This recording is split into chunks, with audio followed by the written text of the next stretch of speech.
kasih Mbak Novi. Selamat malam sekali lagi para Romo, Bruder, Suster, dan para devosan yang terkasih. Ini hari kedua kita memasuki devosi Maria. Tadi sudah disampaikan temanya berbagi. Manakala kita tidak dapat berbagi, relevan sekali dengan situasi zaman sekarang, pandemi yang udah kita hadapi berbulan-bulan lamanya. Dan apa saja perintah dan sabda Tuhan tentang hal ini bersama kita sudah hadir Romo Anton Baur. Buonasera padre, come state? Buonasera, sto bene, grazie. Ya, come posso chiamarti? Romo Anton? Sì, Romo Anton. Romo Baur? Romo Anton. Anton. Anton va bene. Yeah. Ya, grazie.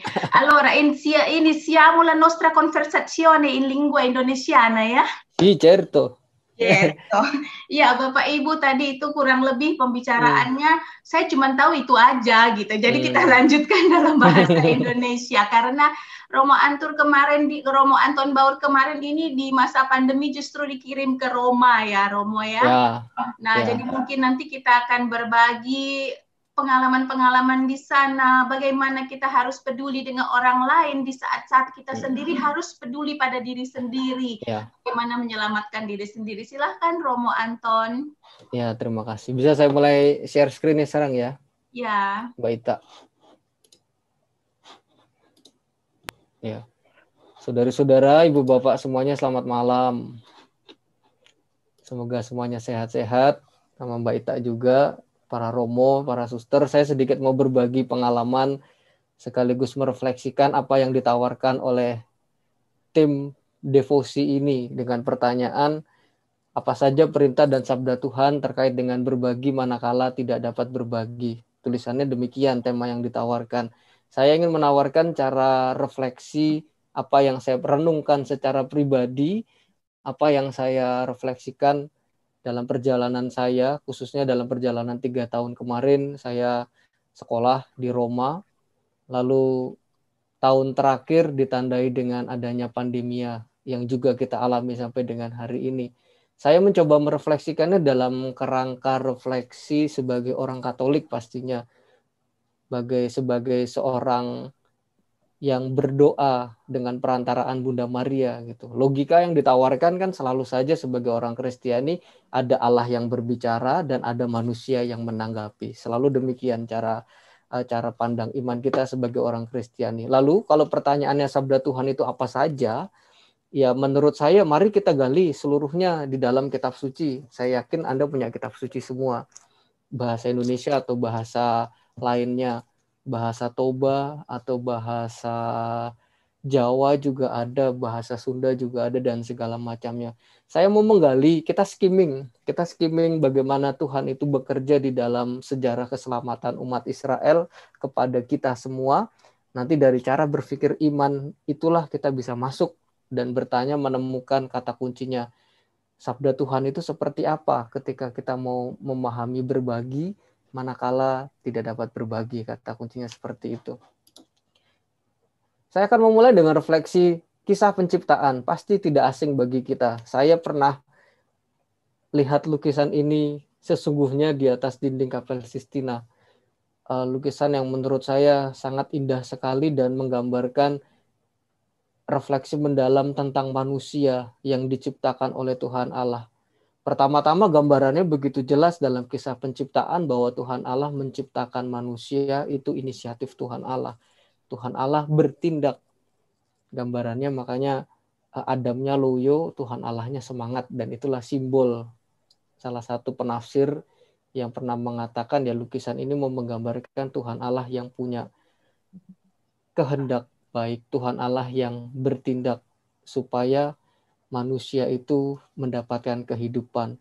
Jadi ada dalam tegangan antara manusia dalam kitab Kejadian itu, manusia sebagai debu tanah, dari debu tanah, lalu dihembuskan nafas kehidupan.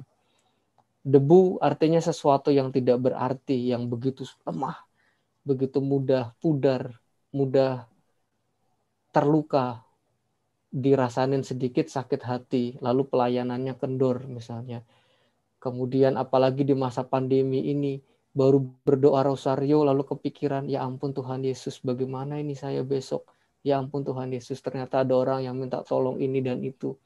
Pertanyaannya demikian, kita ini rapuh, kita manusia rapuh. Pasti kita itu rapuh karena kita debu tanah. Tapi kita dihembusi oleh nafas kehidupan. Kita diberi kekuatan. Kita diberi kehidupan yang menjadi kekuatan kita, menjadi khas, menjadi milik kita. Tapi jangan lupa bahwa kita yang diciptakan sebagai makhluk yang segambar dan serupa dengan Tuhan itu diberikan anugerah kehidupan itu sendiri seiring dengan kenyataan bahwa kita ini adalah manusia yang dari debu, manusia yang lemah. Tapi Tuhan tidak membiarkan kita sendiri. Kisah Kejadian seterusnya memberikan gambaran yang begitu jelas. Tuhan Allah berfirman, aku akan menjadikan penolong baginya yang sepadan dengan dia.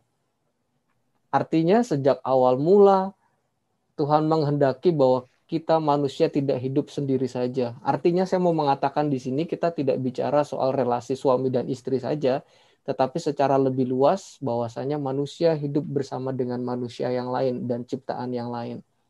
Penolong yang sepadan. Ada yang paham apa artinya sepadan? Mbak Ita tahu sepadan itu apa? Sejajar. Sepadan itu adalah bis dari Kabanjahe ke Pematang Siantar. Ya, kalau ibu bapak tahu di Pematang Siantar tuh ada bis. Ya, ya ini bercanda. Tapi kalau kembali ke fokus ini, penolong yang sepadan artinya mau mengatakan bahwa manusia itu diciptakan bersama dengan manusia yang lain. Artinya di satu sisi manusia itu punya kelemahan, manusia itu rapuh, manusia itu mudah gelisah. Kalau sekarang tuh anak-anak muda ada istilahnya overthinking, Romo.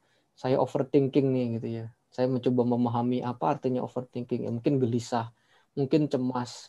Masa saya sekolah terus-terusan online begini, nggak bisa ketemu teman-teman dan segala macamnya. Tapi kita yang lemah ini berjumpa dengan sesama yang lemah. Tetapi yang lemah ini menjadi penolong yang lemah. Artinya Tuhan Allah hadir di dalam dunia, di dalam komunitas kita, dalam kehadiran yang lain. Ini sejak awal diciptakan demikian. Pada kenyataannya dalam refleksi kisah Kejadian, manusia yang diciptakan dengan sungguh amat baik itu diberikan penolong, manusia itu jatuh ke dalam dosa.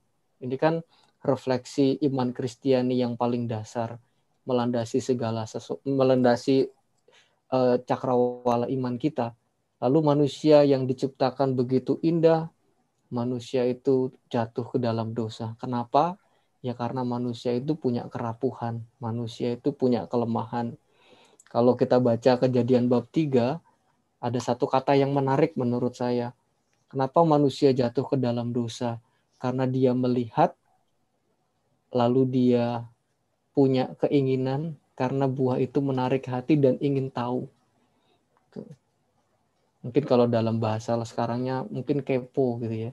Kalau keponya itu kepometernya sampai suhunya tinggi, artinya ya jangan-jangan ada sesuatu gitu ya. Tetapi yang tidak boleh kita lupakan, manusia jatuh ke dalam dosa, manusia lemah. Tapi artinya kita semua yang lemah ini, kita yang rapuh, kita yang mudah gelisah ini tidak dimusnahkan oleh Tuhan Allah. Saya sampai satu permenungan, kalau Tuhan itu tidak sayang sama kita, saya bertanya dalam hati, pasti Tuhan sudah menghentikan penciptaan manusia, nggak usah ada manusia lagi. Tuhan suka-suka Tuhan Allah. Tapi karena Tuhan Allah mencintai manusia, dari gambaran kisah Kejadian bab 3, bahwasanya Adam dan Hawa itu diusir dari Taman Eden. Tidak dimusnahkan. Beda ya.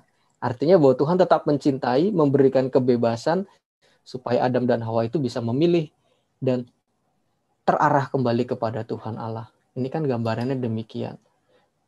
Lalu dalam periode yang berikutnya, dalam sejarah keselamatan itu ada satu Mazmur bab 8.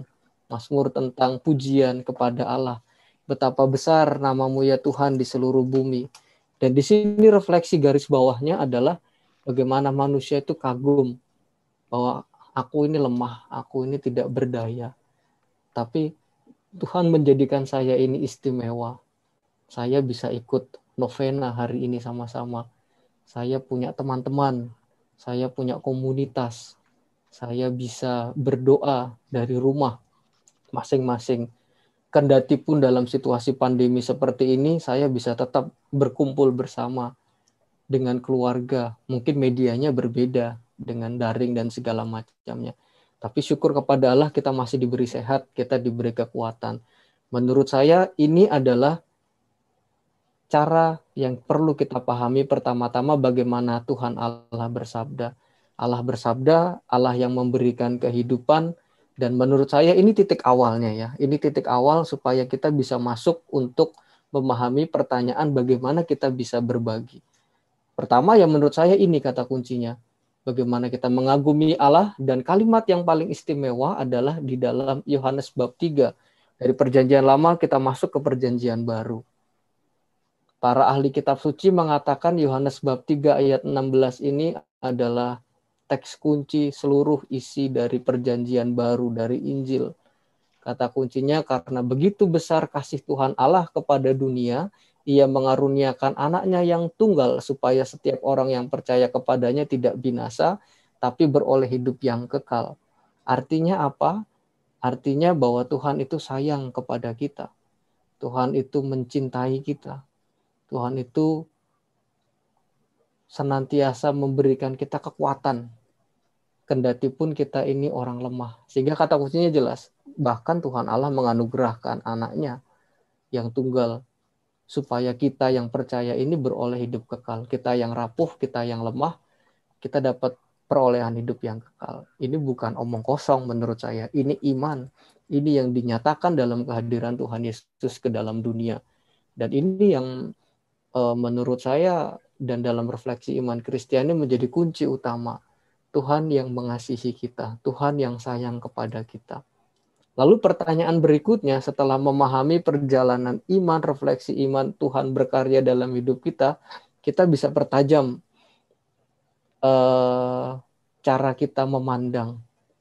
Kalau Tuhan sudah sayang sama kita, contohnya gampang, kalau saudari dan saudara punya sahabat yang baik, kalau sahabat itu sudah begitu baik dengan Anda, lalu tergelitik dalam hati, apa yang mau saya lakukan untuk dia? Atau saya punya seorang teman, misalnya teman itu mengatakan, saya itu nggak sabaran Romo orangnya. Tapi saya punya sahabat yang sangat sabar, menjelaskan A, B, C, D, kalaupun saya nggak sabar. Dan saya menyadari bahwa itu pintu bagi dia untuk menanggapi bagaimana Tuhan berkarya, katanya demikian. Nah, lalu pertanyaannya, apa yang bisa saya lakukan? Apa yang bisa saya ungkapkan sebagai bentuk syukur? Nah, tadi Tuhan yang bersabda, sekarang saya mau masuk ke dalam satu teks yang dalam beberapa hari lalu kita baca sama-sama kalau saudari-saudara ikut misa harian. Teksnya itu dari Efesus bab 2 ayat 8 sampai 10. Mbak Ita bisa bacakan, minta tolong. Ya, sebab karena kasih karunia kamu diselamatkan oleh iman. Itu bukan hasil usahamu, tetapi pemberian Allah.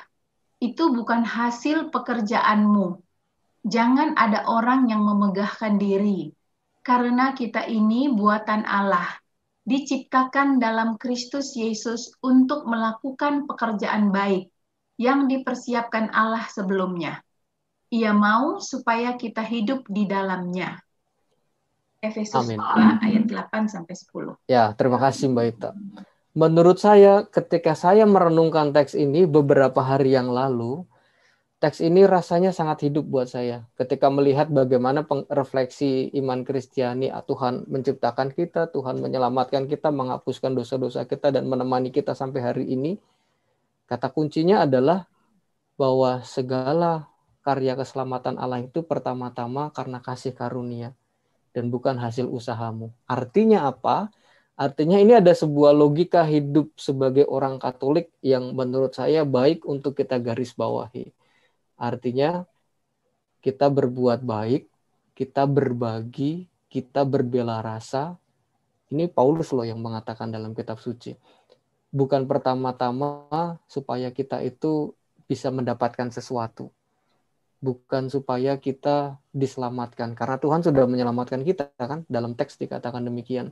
Tapi karena Tuhan sudah sayang kepada kita, lalu kita berani melakukan pekerjaan yang baik, karena Tuhan ingin kita hidup di dalam Dia, di dalam Dia. Artinya cara berpikirnya kita bisa mengubah ya, dari cara berpikir aku berbuat baik, aku berdevosi supaya aku nanti hidupnya lebih baik. Kadang ada orang mengatakan saya berbuat baik sama si A, saya mau berbuat baik sama si B supaya nanti hidup saya berjalan dengan baik pada masa depannya. Mungkin cara berpikir ini perlu kita ubah, bahwasanya Tuhan sudah memberikan kita banyak berkat, bahkan kehidupan di tengah-tengah situasi sulit ini, dan itulah yang menjadi modal utama kita untuk berani kemudian berbagi, berbuat baik, melakukan pekerjaan baik. Ini cara refleksi yang ditawarkan, dan menurut saya sangat menarik karena teks ini muncul di hari-hari ini, di minggu-minggu ini, untuk kita semua umat Kristiani di seluruh dunia pastinya.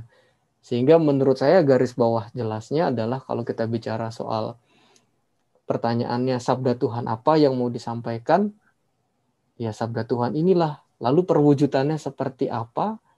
Mari kita masuki. Menurut saya, dalam refleksi saya, ada 3 poin yang penting untuk kemudian bisa sampai pada melakukan pekerjaan yang baik. Apa yang mau kita lakukan? Yang pertama, kita belajar dari Lukas bab 10, 25 sampai 37. Saya yakin teks ini tidak asing bagi kita. Soal orang Samaria yang baik hati.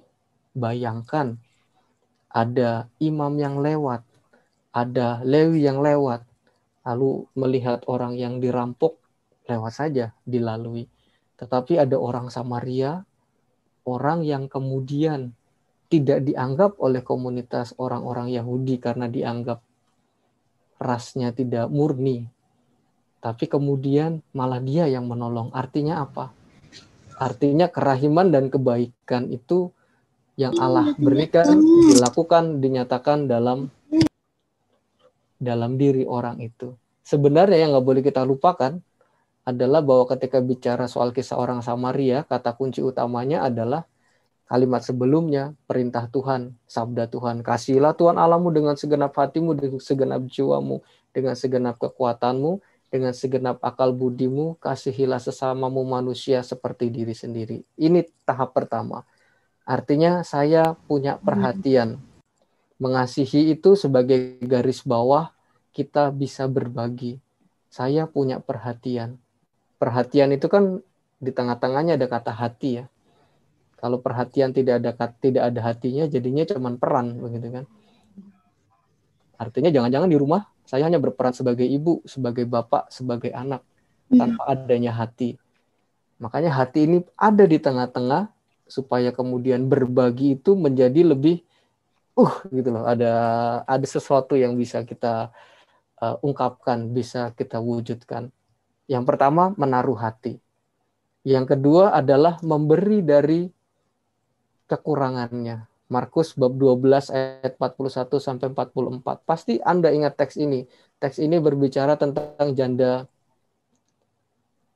kaya atau janda miskin? Miskin. Janda miskin.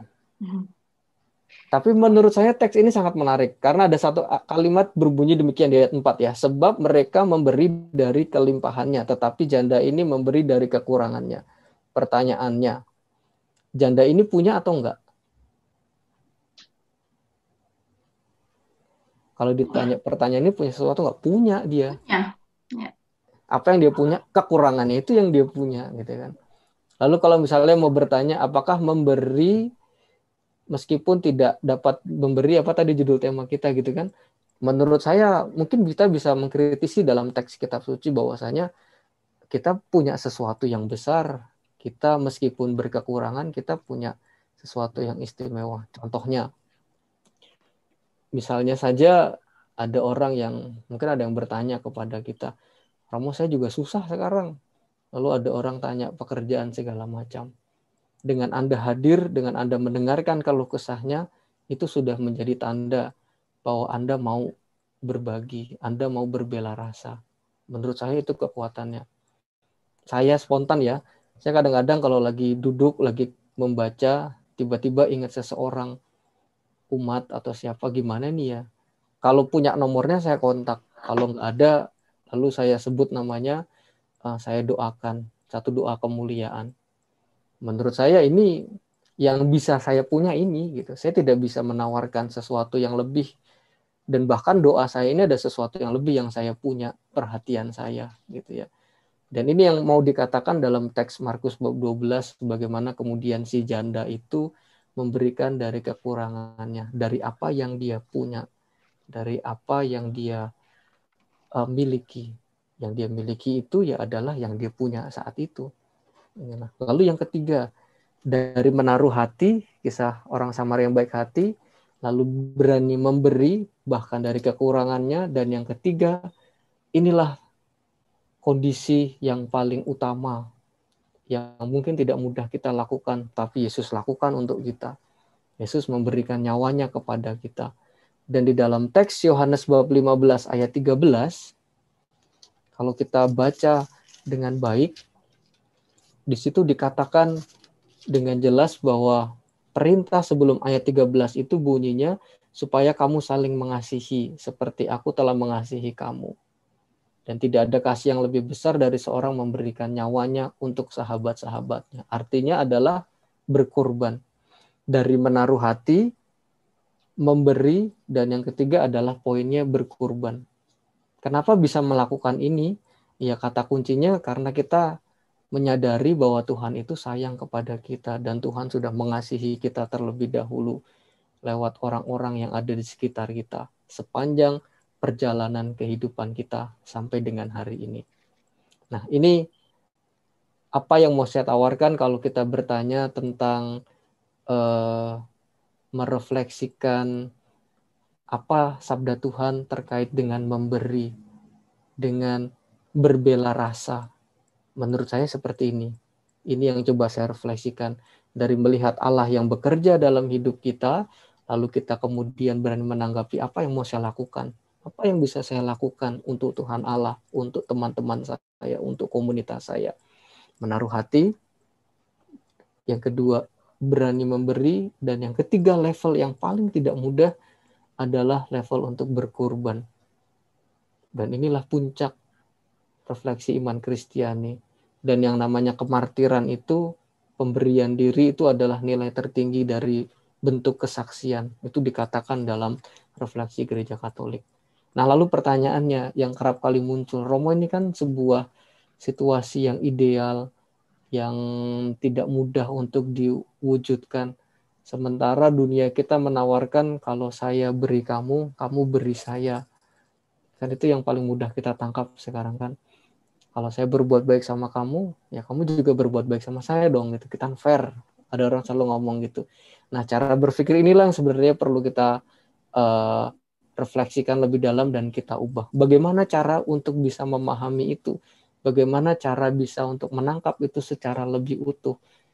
Saya merefleksikannya bahwa apa yang Anda doakan tadi, doa rosario ini rosario saya.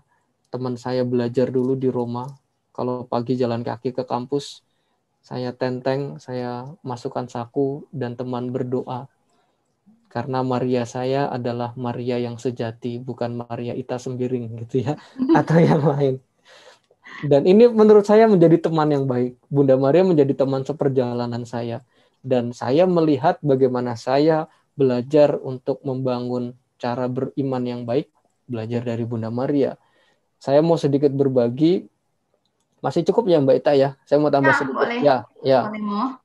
Hanya nambah 1-2 poin, ada dokumen gereja bernama Rosarium Virginis Mariae, surat apostolik Yohanes Paulus II. Dan ini saya yakin Anda sudah tahu semuanya, karena Anda adalah para devotan Bunda Maria yang rajin berdoa. Saya percaya itu. Tapi ada dokumen ini, baik sudah ada bahasa Indonesianya, nanti bisa dibaca masing-masing. Saya hanya ingin menggarisbawahi 1-2 poin untuk mempertajam bagaimana kita bisa kemudian berbagi, mendasari itu dengan semangat cinta kasih karena kita disayang. Saya mengutip satu kutipannya dari nomor 13. Dalam doa Rosario kita menghadirkan peristiwa keselamatan. Peristiwa ini bukan sebuah masa lalu, tetapi peristiwa ini menjadi bagian dari masa kini. Artinya apa? Setiap kita mendoakan butiran Bunda Maria, kita diajak untuk mengingat bagaimana Tuhan Allah itu bekerja dalam hidup kita. Kadang-kadang di rumah itu semuanya menjadi biasa. Misalnya saya di pastoran, saya tinggal di paroki Pulau Mas. Yang membuat saya tersentuh adalah kalau siang hari Rabu saya ada mengajar sampai sekitar jam 1. Nanti teman rumah ini WhatsApp, ayo Romo kita makan dulu sama-sama. Kata-kata yang sebenarnya biasa saja gitu. Tapi menurut saya ketika kita bawa ke dalam pengalaman berdoa, inilah peristiwa keselamatan menurut saya. Bahwa ada perhatian, bahwa ada sebuah atensi untuk yang lain. Meneguhkan dan mendukung dalam hal-hal sederhana. Menghadirkan Bunda Maria, menghadirkan Tuhan Allah di dalam melalui doa rosario. Itu nomor 13. Nomor 14, merenungkan peristiwa rosario bersama Maria berarti belajar mengenal Kristus, menemukan rahasianya dan memahami amanatnya. Ini gambar Bunda Marianya unik.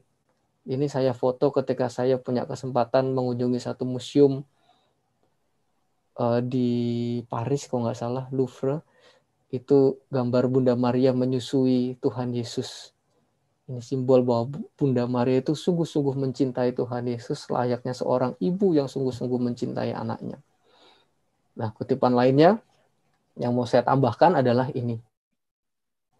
Bahwa butiran rosario ini, kalau kita lihat rosario kita ini, pasti ujungnya salib. Artinya rosario ini menjadi doa melingkar yang tidak kunjung putus. Pengharapan kita, untayan rosario ini menjadi simbol hubungan kita dengan Bunda Maria dalam Kristus yang selalu diupayakan. Supaya kita tajam, supaya kita bisa berbagi dengan lebih dalam, devosi kita ini juga hendaknya berbuah limpah gitu ya pada akhirnya. Sehingga apa yang kita perjuangkan di dalam kehidupan ini sungguh menjadi perjuangan yang menjadi konkret. Dan Gereja Keuskupan Agung Jakarta menawarkan tema yang terus-menerus dikatakan beriman, bersaudara, berbela rasa. Artinya ya dengan beriman, saya kemudian membangun persaudaraan. Dalam persaudaraan itu saya bisa berbela rasa. Urutannya sangat menarik. Jadi dari iman, bersyukur, lalu menyadari saya punya saudara, lalu saya berbela rasa dengan semuanya. Karena semuanya saudara. Dan ini ada satu gambaran di dalam satu gereja, peristiwa keempat, Bunda Maria berjumpa dengan Yesus. Menurut saya, gambaran ini sangat mengharukan. Saya membayangkan situasi ini seperti situasi pandemi sekarang. Ketika ada orang datang kepada kita, misalnya bertanya, saya minta tolong, misalnya gini, saya punya sakit segala macam. Kita nggak bisa apa-apa gitu ya. Ini seperti Bunda Maria posisinya menurut saya. Tetapi Bunda Maria mau hadir menemani Yesus, dan inilah yang menurut saya pribadi menjadi kekuatan dari Bunda Maria yang bisa kita pelajari. Kehadiran kita itu menjadi tanda bahwa kita mau memberikan dukungan, kita mau berbela rasa kepada orang lain. Bunda Maria sudah ngasih contoh. Ini contohnya paling konkret. Dan setiap kita doa jalan salib, ada peristiwa keempat. Ingatlah itu terus. Dan yang terakhir, ada kutipan yang mau saya tawarkan kepada kita ini. Aku tidak berhenti mengucap syukur karena kamu, dan aku selalu mengingat kamu dalam doaku. Semoga ini yang menjadi kekuatan kehadiran kita.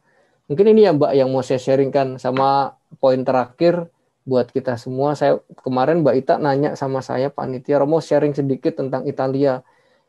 Saya jujur saja selama bulan Februari sampai bulan Juni selalu di dalam rumah. Nggak berani keluar kemana-mana karena lockdown. Malah terkurung ya Mo ya. Iya, sama sekali nggak bisa keluar gitu kan. Ya. Jadi saya punya beberapa gambar ya seperti ini untuk pembandingan saja ya. Ini kutipan terakhir saya bahwa di kitab terakhir Wahyu bunyinya, kasih karunia Tuhan menyertai kamu sekalian untuk tidak takut. Pun juga dalam masa pandemi ini. Ini gambar yang mau saya bagikan. Ini tahun 2018 ketika Natal. Vatikan penuh dengan orang. Bahkan masuknya aja ngantri. Ini di Natal berikutnya ketika ini ketika audiensi Bapak Paus penuh orang berkumpul. Lalu dari Februari sampai Juni karena lockdown kami semuanya di rumah. Cuman ini yang saya punya foto saya. Ini saya foto tanggal 11 Juni 2020. Ini pun kami harus keluar rumah karena kami harus mengurus izin tinggal. Karena izin tinggal kami habis, lalu kami harus ke kantor imigrasi untuk mengurus ini. Bisa dilihat belakangnya kosong sekali. Tapi Rambut saya masih diizinkan keluar ya, Mo ya? ini sudah selesai, lockdownnya sudah berakhir. Lockdownnya udah selesai. Ya, karena awal Juni lockdown sudah itu karena kita bisa ke kantor-kantor pemerintah. Ini bisa lihat belakangnya sepi sekali dari tempat yang biasanya ramai. Ini video yang saya abadikan sedikit untuk melihat gambaran situasi yang ada bulan Juni lalu.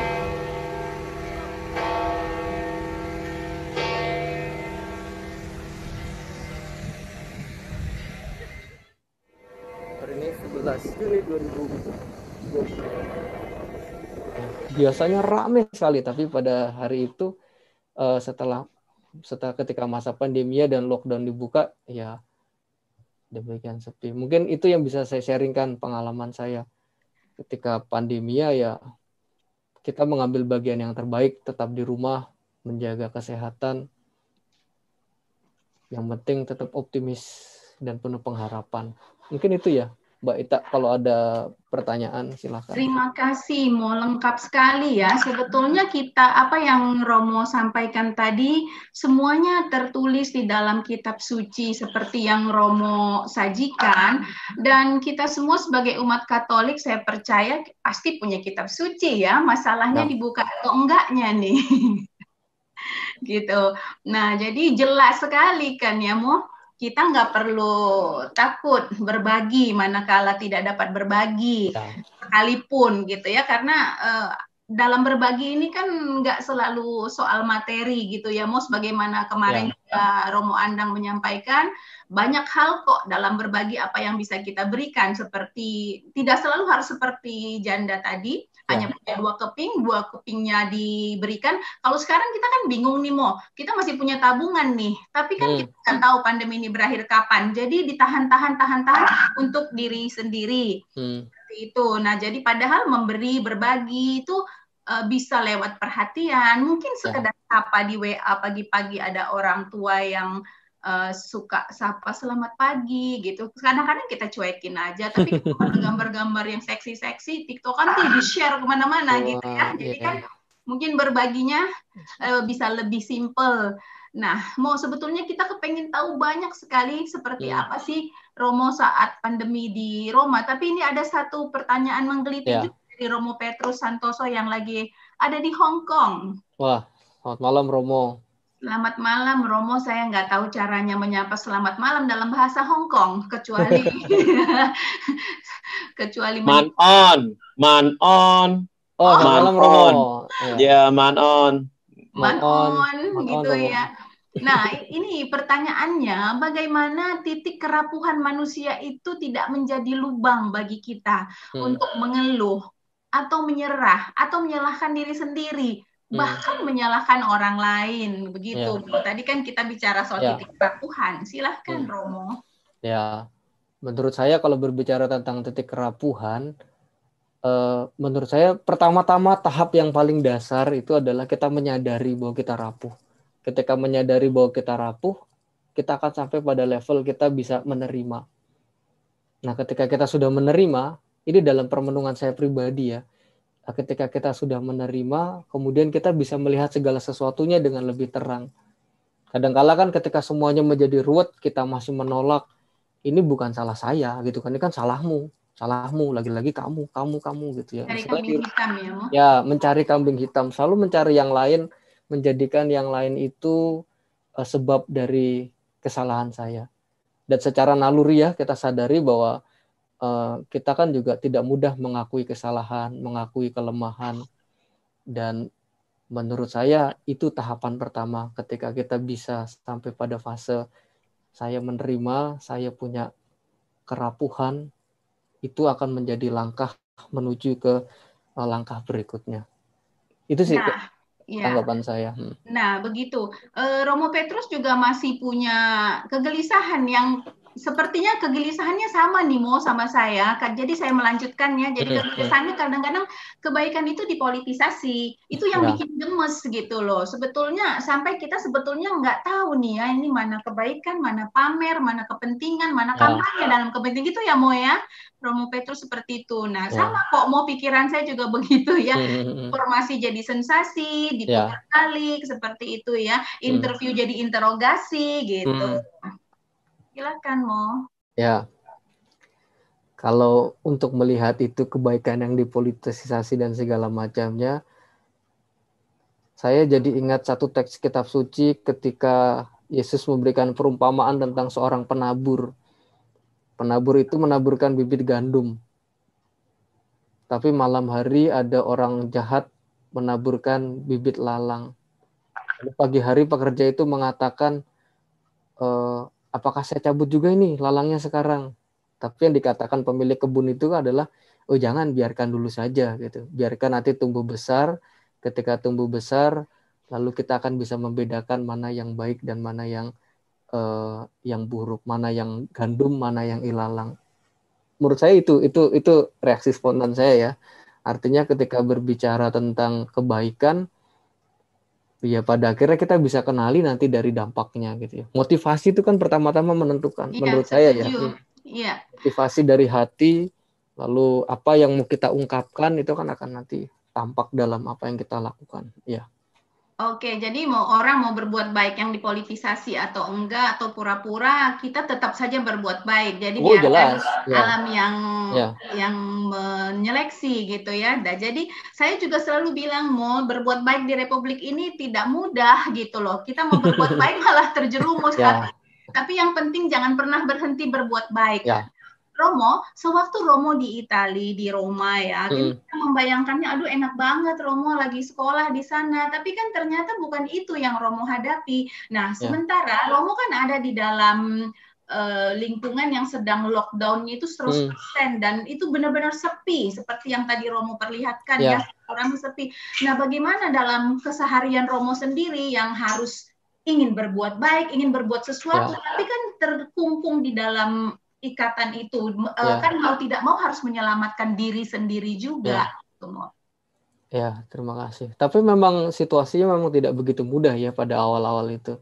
Bahkan saya ingat sampai, kami kan satu asrama ya, satu asrama itu ada sekitar 150 imam dari 54 negara. Bayangkan saja kalau satu kena gitu kan, ini udah seperti tempat penjagalan gitu kan, semuanya bisa terkontak, kena semua gitu loh. Satu kena, lalu yang 449 lagi kena.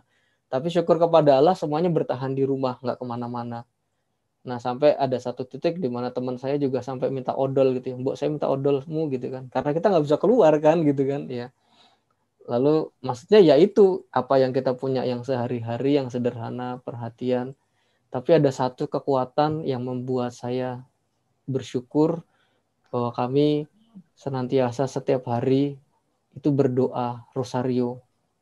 Tapi karena kita nggak bisa kumpul rame-rame ya, misalnya di kapel yang biasanya isinya 50-an hanya diisi sedikit, menurut saya ini menjadi satu kekuatan rohani yang bisa kami lakukan untuk dunia, saya lakukan untuk dunia, dalam segala keterbatasan. Termasuk ketika kami tidak kemana-mana, itu bentuk partisipasi kami gitu ya.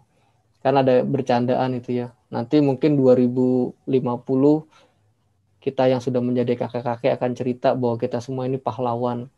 Karena pahlawan berbaring di tempat tidur menyelamatkan dunia. Gitu kan, ada bercandaan seperti itu ya. Iya betul, pahlawan yang tidak perlu berperang ya.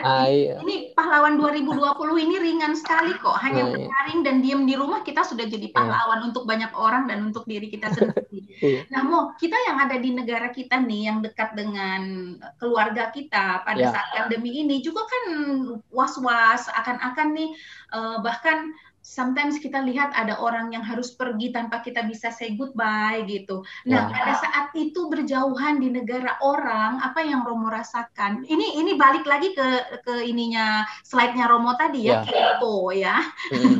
Kita juga boleh kepo positif gitu. Ya karena kepo itu hati-hati loh. Kepo itu bisa mengarah jadi dosa loh.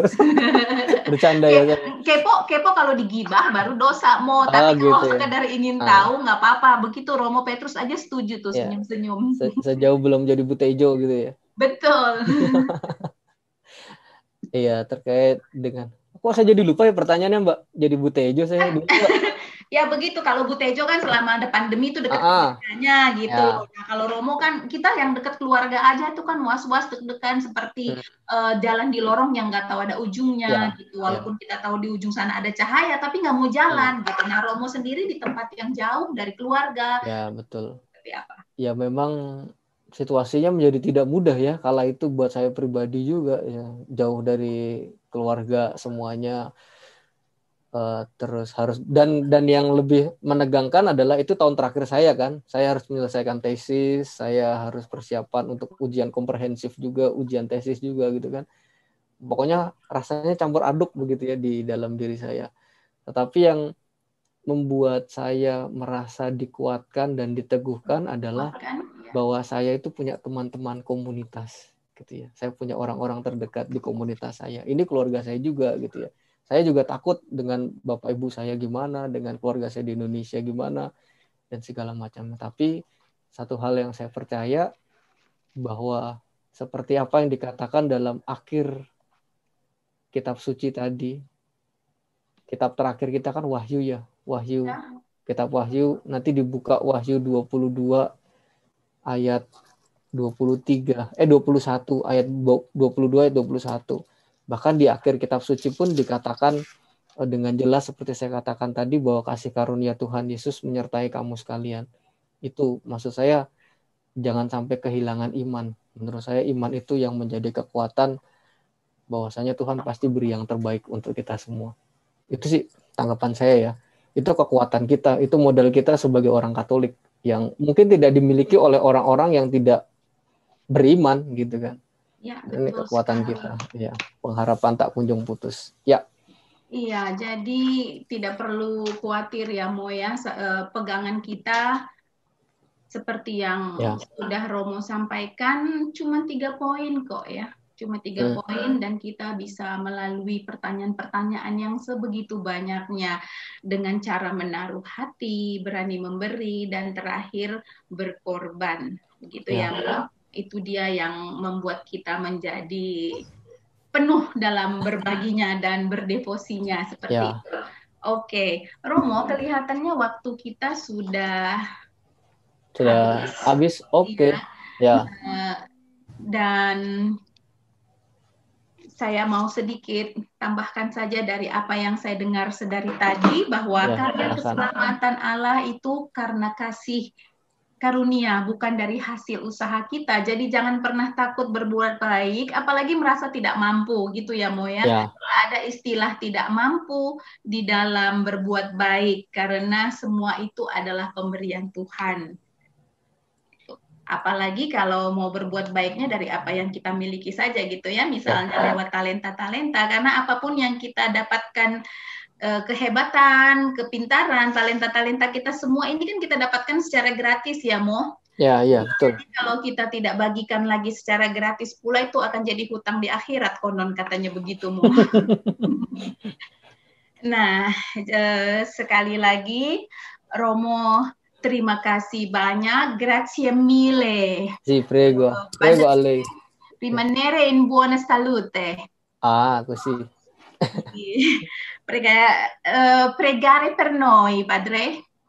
Sì, certo. Yeah. Vi prego, per voi tutti.